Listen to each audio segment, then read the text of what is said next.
আজকে আমরা যাচ্ছি চট্টগ্রাম এবং চট্টগ্রাম আমরা কি কি করছি, কোথায় যাচ্ছি সবকিছু আপনাদের সাথে শেয়ার করব।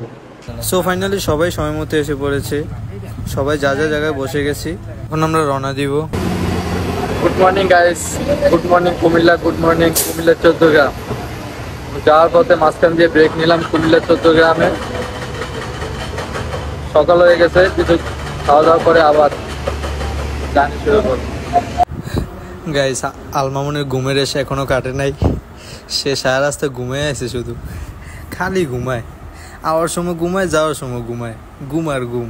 সো গাইস, আমাদের হালকা পাতলা খাওয়া দাওয়া শেষ, আবার আমরা বের হলাম চিটাগাংয়ের উদ্দেশ্যে।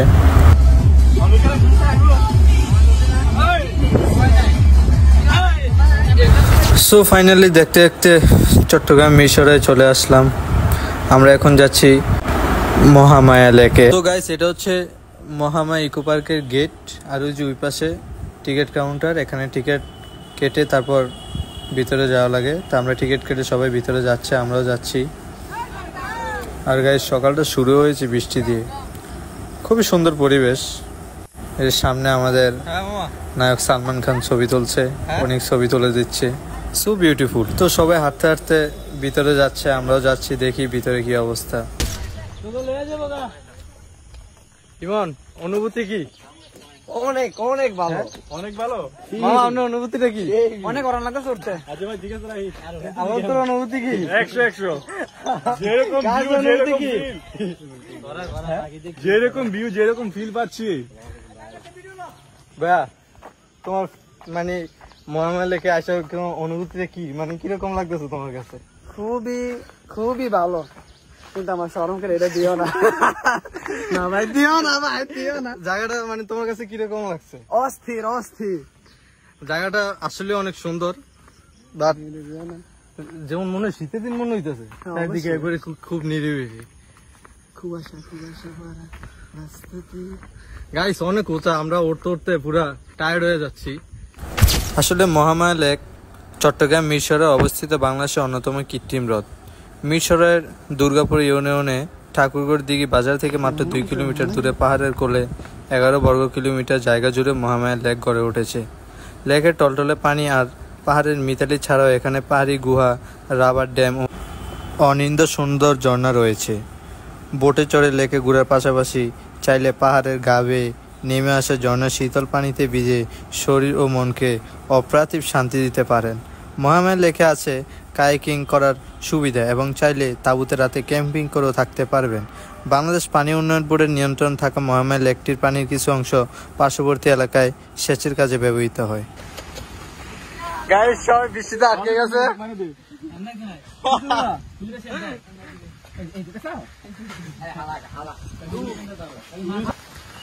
পুরাই গাইস বৃষ্টিতে আটকে গেলাম, পুরো থমথমে অবস্থা মহামায়া লেকে। অবস্থা মহামায়া লেকের মধ্যে মহামারী এসে পড়ছে। আমরা ট্যুর সব শেষ, শান্তিতে চলে গেল। অনেক বৃষ্টি। ইমন, এখন আমরা এরপরে কই যাবো? খোয়াছড়া ঝর্ণা, তারপর নাপিতা ছড়া ঝর্ণা। গোসল কি নাপিতা ছড়া করবি না খোয়াছড়া করবি? খোয়াছড়াও সুন্দর, নাপিতা ছড়াও সুন্দর। দেখ, হ্যাঁ ঠিক আছে। প্রচন্ড বৃষ্টি নেমে গেছে। দুইটা মোবাইলে ভিজতে আছে, জানি না পরবর্তীতে কি হয়। মোবাইলে পানি হয়েছে, ক্যামেরাতে পানিও দেখতেছেন, পানিও পড়ে গেছে। খুবই অনেক বৃষ্টি নেমে গেছে। আসছিলাম ঘুরতে, পুরো ভিজা শেষ। আমার আর কি করেন, কিছু করবেন? কিছু বলার নাই, দুঃখজনক বিষয়। মাটি করে দিছে সব। সবাই ড্রেস চেঞ্জ করে ফ্রেশ হয়ে নিলাম। এখন আমাদের আরেক স্পটে যাচ্ছি, খোয়াছড়া ঝর্ণার দিকে আমরা আবার সবাই যাচ্ছি। গাইস, মানুষের চেয়ে বেশি মোবাইল ভিজে পুরো একাকার, বলার বাইরে। এখন বাজে 9টা, এখন আমরা সবাই নাস্তা খাবো।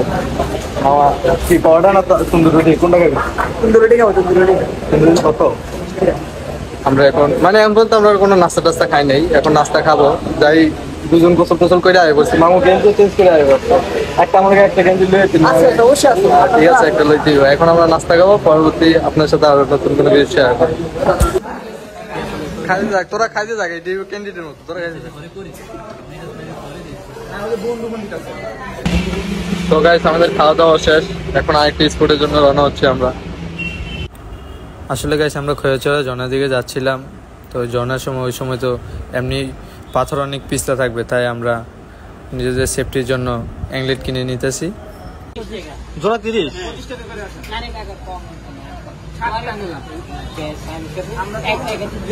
গাইস বৃষ্টি আসছে তো এই জন্য পাথর এরকম পিছলা, এই জন্য আমরা অ্যাংলেট নিয়ে নিচ্ছি।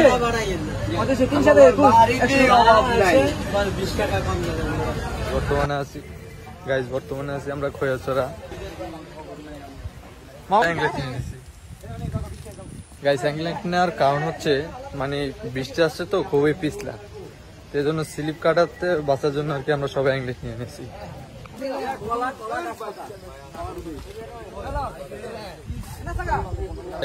বাস নিয়ে নিয়েছি।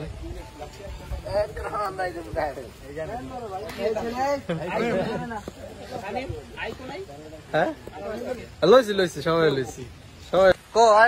মামা আয়েন।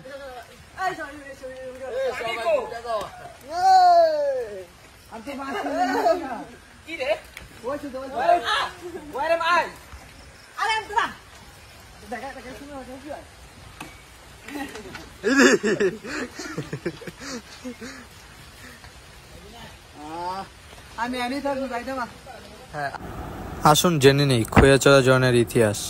খৈয়াচড়া ঝর্ণা বাংলাদেশ চট্টগ্রাম মিরসরাই পাহাড়ে অবস্থিত একটি জলপ্রপাত। মিরসরাই উপজেলা অবস্থিত অন্যান্য জলপ্রপাত যেমন কমলদেহ ঝর্ণা, নাপিত্যছড়া ঝর্ণা, সহস্রধারা ঝর্ণা, জড়ি ঝর্ণা প্রভৃতির তুলনায় খৈয়াচড়া ঝর্ণা এর জিরিপথ অন্যতম বৃহত্তর। খৈয়াচড়া ঝর্ণার মোট 9টি বড় ঝর্ণার ধাপ। আর দ্বিতীয়ত মিরসরাই উপজেলা খৈয়াচড়া ইউনিয়নের ঝর্ণাটির অবস্থানের কারণে ঝর্ণাটির নামকরণ করা হয়েছে খৈয়াচড়া ঝর্ণা। খুবই ডেঞ্জারাস জায়গা, আবার বৃষ্টি।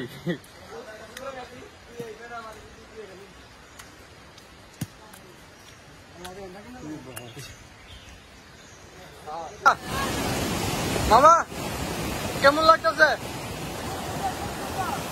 এখানে কোনো আমি গানের সাউন্ডও দিব না, আপনারা শুধু ঝর্ণার আওয়াজটা লক্ষ্য করুন।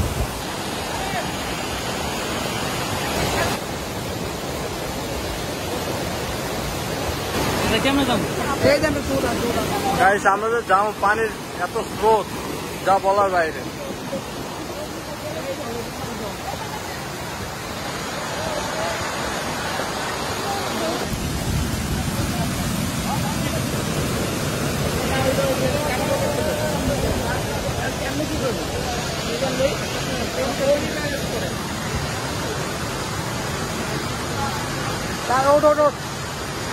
সো ফাইনালি গাইস আমাদের খৈয়াচড়া ঝর্ণা ঘোরা শেষ। এখন আমরা যাব গুলিয়াখালী সি বিচে, তারপর যাব পতেঙ্গাতে। তো গাইস খৈয়াচড়া আমরা যখন ছিলাম অনেকক্ষণ, প্রায় 4-5 ঘন্টা আমরা গোসল করে খুবই অবস্থা খারাপ হয়ে গেছে। প্রায় 1-2 ঘন্টা আমরা হাইসও পুরো শৈলী ছাইড়ে দিয়েছে, খুবই খারাপ অবস্থা হয়ে গেছে। তো এখন আমরা খাওয়া দাওয়া করবো। এখন গুলিয়াখালী বিচে আসছি, তো গুলিয়াখালী বিচে এসে আমরা খাওয়া দাওয়া করবো। খাওয়া দাওয়া করে তারপর একটু ঘোরাঘুরি করে তারপর আমরা পতেঙ্গার উদ্দেশ্যে রওনা দেব। বৃষ্টিও ছিল আজকে সকাল থেকে, অনেক বৃষ্টি ভিজতে খুবই অবস্থা খারাপ হয়ে গেছে। আমরা এখন যাচ্ছি গুলিয়াখালী বিচে, কিছু চিন্তা আপনার গুলিয়াখালী বিচে কিছু আপনার দেখাচ্ছি। বোট ভাড়া করে নিলাম, এখন আমরা বোটে উঠবো, তারপর আমরা ওই যে ওদিকে যাবো, সাগর পার ঘুরবো। আমরা এটা নিয়ে কথাবার্তা চলতেছে। আসুন জেনে নেই গুলিয়াখালী সমুদ্র সৈকতের ইতিহাস। গুলিয়াখালী সমুদ্র সৈকত চট্টগ্রাম জেলার সীতাকুণ্ড উপজেলায় অবস্থিত। স্থানীয় মানুষের কাছে এই সৈকত মুরাদপুর বিচ নামে সুপরিচিত। সীতাকুণ্ড বাজার থেকে গুলিয়াখালী সি বিচের দূরত্ব মাত্র 5 কিলোমিটার। অনিন্দ্য সুন্দর গুলিয়াখালী সি বিচকে সাজাতে প্রকৃতি কোনো কার্পণ্য করেনি। একদিকে দিগন্ত জোড়া সাগর জলরাশি, আর অন্যদিকে কেওড়া বন এই সাগর সৈকতকে করেছে অনন্য। কেওড়া বনের মাঝ দিয়ে বয়ে যাওয়া খালের চারদিকে কেওড়া গাছের শ্বাসমূল লক্ষ্য করা যায়। এই বন সমুদ্রের অনেকটা ভেতর পর্যন্ত চলে গেছে। এখানে পাওয়া যাবে সোয়াম ফরেস্ট ও ম্যানগ্রোভ বনের মতো পরিবেশ। গুলিয়াখালী সৈকতকে ভিন্নতা দিয়েছে সবুজ গালিচার বিস্তৃত ঘাস।